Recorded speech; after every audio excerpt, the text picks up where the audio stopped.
الحمد لله وحده والصلاة والسلام على من لا نبي بعده أما بعد فأعوذ بالله من الشيطان الرجيم بسم الله الرحمن الرحيم يرفع الله الذين آمنوا منكم والذين أوتوا العلم درجات صدق الله العظيم وقال النبي صلى الله عليه وسلم من يرد الله به خيرا يفقهه في الدين أو كما قال عليه الصلاة والسلام.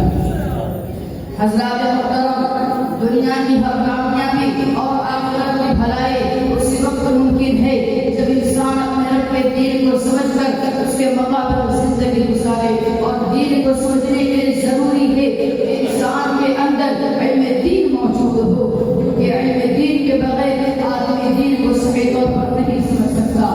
اسی لیے آج میں علم دین کے موضوع پر مختصر گفتگو کروں گا.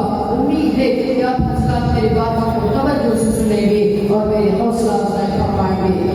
برادران اسلام، علم دین اس علم کا نام ہے جس کے ذریعے انسان اپنے رب یعنی اللہ تعالی، اس کے رسول صلی اللہ علیہ وسلم اور دین اسلام کے احکام شریعت اور دین اسلام کے پورے نظام کو صحیح طور پر پہچانتا اور سمجھتا ہے.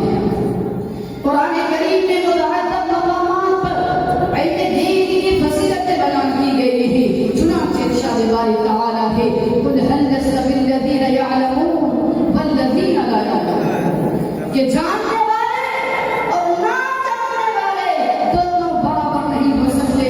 یعنی علم رکھنے والوں کا مقام بے علم لوگوں سے بلند ہوتا ہے.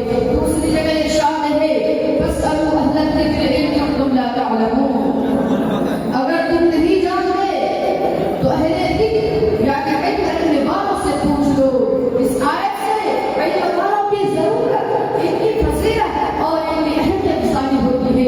اسی طرح آقا مدنی جناب محمد رسول اللہ صلی اللہ علیہ وسلم نے متعدد احادیث کے ذریعے علم کی فضیلت و اہمیت کو اجاگر کیا ہے. چنانچہ ارشاد نبوی ہے وَإِنْ يُرِدِ اللَّهُ بِهِ خَيْرًا يُفَقِّهْهُ فِي الدِّينِ، جس کے ساتھ اللہ تعالی بھلائی کا ارادہ فرماتا ہے اسے دین کی سمجھ عطا کر دیتا ہے. ایک اور مقام پر فرمایا ان العلماء ورثة الانبیاء، یہ علماء انبیاء کے وارث ہیں. یعنی علم دین حاصل کرنا دراصل انبیاء کے عظیم رفعت میں شریک ہونا ہے. حضرات محترم، علم کا مقام اس قدر بلند ہے کہ علم دین کے اصول کو آپ صلی اللہ علیہ وسلم نے فرض قرار دیا ہے. چنانچہ ارشاد فرمایا طلب العلم فریضۃ علی کل مسلم ومسلمہ، کہ علم دین کا حاصل کرنا ہر مسلمان مرد اور عورت پر فرض ہے.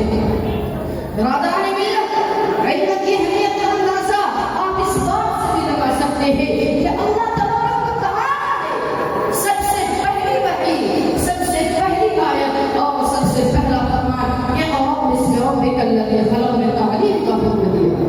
حالانکہ نزول قرآن کے زمانے میں طرح طرح کی برائیاں موجود تھی، کفر و شرک، ظلم و جور، شراب نوشی، زناکاری و بدکاری، ایمان بازی و چوری، ڈکیتی، بچیوں کو زندہ دفن کرنا، عورتوں کو ان کے حقوق سے محروم رکھنا، غلاموں کے ساتھ جانوروں سے بھی بدتر سلوک کرنا اور اس طرح کے اہم گناہ موجود تھے جن کا ظاہری تفاصیل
آخر